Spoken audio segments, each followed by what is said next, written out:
Bismillahirrahmanirrahim. Assalamualaikum warahmatullahi wabarakatuh.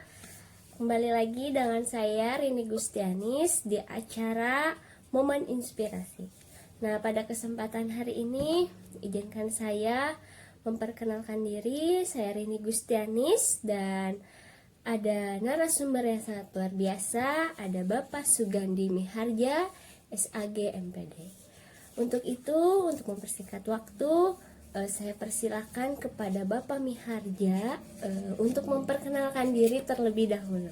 Persilakan, Bapak. Baik, terima kasih Kakak Rini Gustianis. Satu acara yang sangat inspiratif, satu acara di mana kita bisa saling bertemu melalui satu media.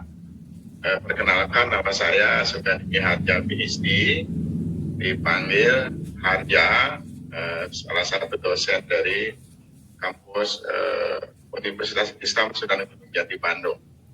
Terima kasih Kakak. Baik. Ada riwayat pendidikan Pak atau alamat rumah yang bisa jadi rujukan? Baik ya.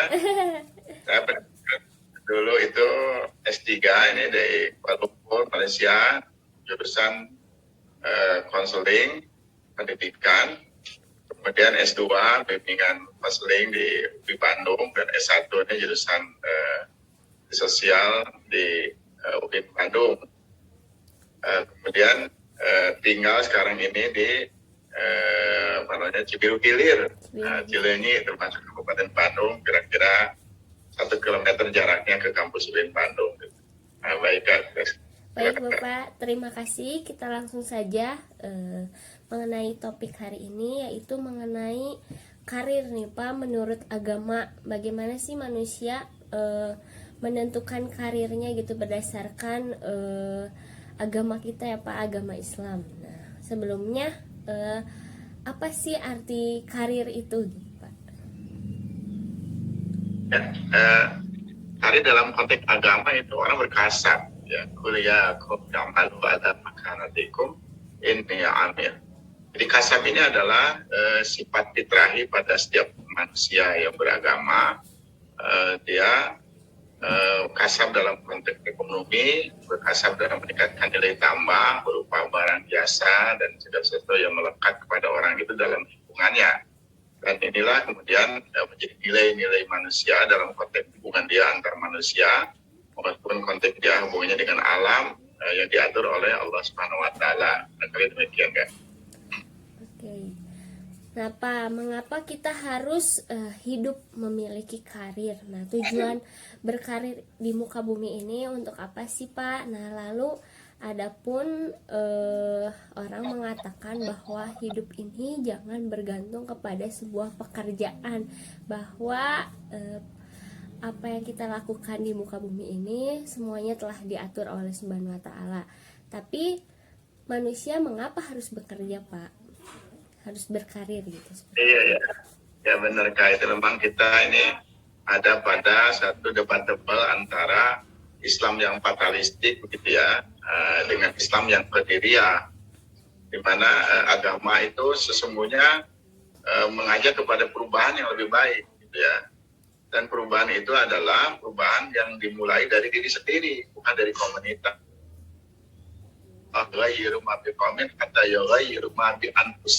Jadi kata anfus itu adalah perubahan kaum dimulai dari orang per orang. Gitu. Dan konteks karir tadi adalah bagaimana setiap orang itu lebih baik gitu ya keadaannya dari hari-hari sebelumnya. Dan dalam konteks lebih baik itulah kemudian orang berkarir, berkasab sebagai apa, menjadi apa, di tempat mana, untuk berbuat tertentu kan gitu. Dan ini tuntutan agama.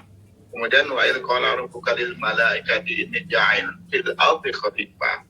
Tugas manusia ini diturunkan ke kita adalah menjadi khalifah. Dan khalifah itu isinya adalah kreativitas. Khalifah ini adalah kemampuan bertuntutan kepada umat beragama untuk mengelola alam dan meningkatkan daripada kualitas-kualitas insannya seseorang. Maka dari itu orang tidak bisa lepas dari namanya karir itu, ya kan? Jadi karir ini konteksnya dia hubungan antar manusia, hubungan manusia dengan alam, dan hubungan manusia dengan Tuhan. dia terintegrasi, tidak boleh terpisah-pisah gitu ya. Semuanya dalam rangka mengamalkan, melaksanakan kewajiban agama, dalam rangka orang itu mendapat keberkahan hidup sesuai dengan petunjuk agama. Tentu banyak orang yang melakukan kasab baik pada aspek duniawi, tetapi ketika tidak ada petunjuk agama maka akan ada bias, akan ada kebohongan di dalam kebahagiaan dalam konteks duniawi gitu ya. Misalnya pergaulan bebas, misalnya merusak diri dengan miras gitu ya, dan macam-macam itu. Nah, di dalam agama itu diatur dengan kesempurnaan, karena Tuhan pencipta manusia tentu paham bagaimana kondisi sejati dari manusia itu. Maka konteks karir ini diatur, bentuk aturannya tidak mengikat, tapi aturan yang lebih mengarah kepada kreativitas, kebebasan, dan pencapaian kemampuan manusia yang terbaik lah, kira-kira begitu. Oke, baik Pak, luar biasa ya. Jadi manusia itu berkarir itu untuk meningkatkan kualitas diri yang mereka miliki berdasarkan tuntunan agama ya Pak. Seperti itu ya Pak. Baik Pak, untuk pertanyaan yang selanjutnya, bagaimana tips dan motivasi berkarir? Nah, terkadang di dalam diri seseorang terdapat kemalasan untuk memulai karir, dan adapun kebingungan dalam menentukan sebuah karir. Nih, tips dari Bapak bagaimana nih Pak? Tentu tren umumnya adalah bahwa sebaik-baik manusia itu yang memberi manfaat, ya, khairun nas anfa'un nas, memberi manfaat kepada sesama manusia. Itu kan prinsip pokok. Jadi agar orang ini memberi manfaat kepada sebanyak-banyak orang, paling tidak kepada orang terdekat gitu ya, maka kan orang kemudian berkarir gitu. Misalnya pada konteks dia bagaimana memanfaatkan tanah, dia menjadi petani misalnya kan, bagaimana memindahkan barang sehingga diterima di komunitas lain, dia menjadi pedagang. Kemudian orang bisa membantu yang sakit menjadi sembuh, kan orang menjadi para medis misalnya kan, atau mencerdaskan orang dari ikut pendidikan kan. Itu tentu kalau orang sudah punya arah, saya ingin seperti yang tadi salah satu dari mereka itu, maka dia akan punya pola kan dalam hidupnya. Dia akan punya orang siapa yang akan dia tiru gitu ya. Nah, kemudian dari sana dia akan menetapkan waktu kan, menetapkan segala fasilitas dalam rangka pencapaian itu, kan? Ya fasilitas termasuk biaya kan, termasuk sarana lingkungan, termasuk daya alat bahan gitu kan. Segalanya menjadi arah ke sana, termasuk juga dukungan keluarga, dukungan sosial kan, dukungan negara, dukungan daripada organisasi kemasyarakatan, dukungan daripada lembaga-lembaga di mana dia itu berada.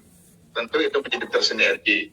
Jadi konteksnya dalam rangka orang itu bisa berkarir dengan penuh energi dan arah yang jelas, maka dia tidak boleh hidup sendiri gitu ya. Nah, tidak boleh hidup menyendiri ya. Mandiri bagus, tapi penyendiri ini nggak boleh. Nah, orang itu harus harus mengikatkan diri kepada lembaga-lembaga yang bersinergi dengan apa yang dia maksudkan. Misalnya kalau dia menjadi pedagang, ya ikutlah komunitas pedagang, dan berdagang di tempat orang-orang berdagang gitu ya. Kalau dia jadi guru pun ikut komunitas guru, dan dia mengajar di tempat-tempat yang ramai orang mengajar di sana. Ya walaupun boleh ngajar secara virtual gitu ya, boleh ngajar orang per orang, tetapi ketika terhubung dengan kelembagaan orang banyak, maka semangat itu akan terpelihara gitu ya. Kemudian dia pun akan mengukur seberapa dia di dalam relasi dengan orang lain. Misalnya apa pada kemampuannya sudah optimum di bawah atau lebih tinggi misalnya kan. Kemudian apa yang disampaikan itu sesuatu yang baru, yang update atau sudah usang gitu ya. Nah kan evaluasi ini hanya akan mungkin tercapai ketika orang itu ada pada komunitas, di tengah-tengah orang, gitu ya, di tengah pergaulan itu. Maka kenapa ada orang itu tidak semangat? Pagi-pagi belum bangun, misalnya kan, kalau malam untuk healing, misalnya. Itu karena memang belum nyambung antara apa yang dia cita-citakan dengan apa yang dia pahami kepada lingkungannya. Yang disebut dengan orang maladjustment gitu ya.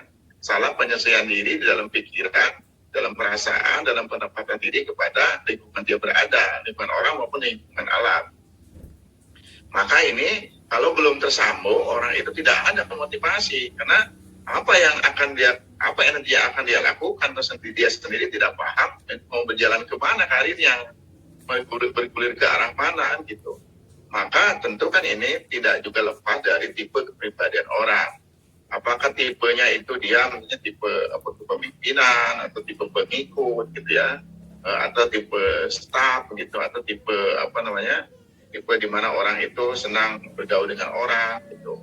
Nah kan tentu bagi orang-orang yang senang bergaul dengan orang tidak ada kesulitan dia berada di tengah-tengah orang. Kemudian orang yang jiwanya memimpin tidak ada kesulitan juga bertemu orang, walaupun tentu dia mungkin pada beberapa hal benci orang, karena mungkin dia memaksakan pikiran pendapat. Tetapi orang yang sosial yang membantu orang lain mungkin akan diterima orang, tetapi dia mungkin akan kelelahan kecapean dalam rangka menyesuaikan dengan tuntutan lingkungan, gitu ya.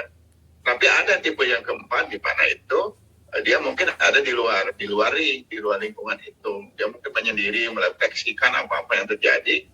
Nah kalau yang tipe keempat ini tidak berada di tengah-tengah orang, nah dia kan seperti pepatah bahwa harimau itu hanya makan kambing yang menerkam kambing yang hidupnya menyendiri. Nah tadi orang ini bisa kebingungan sendiri gitu ya.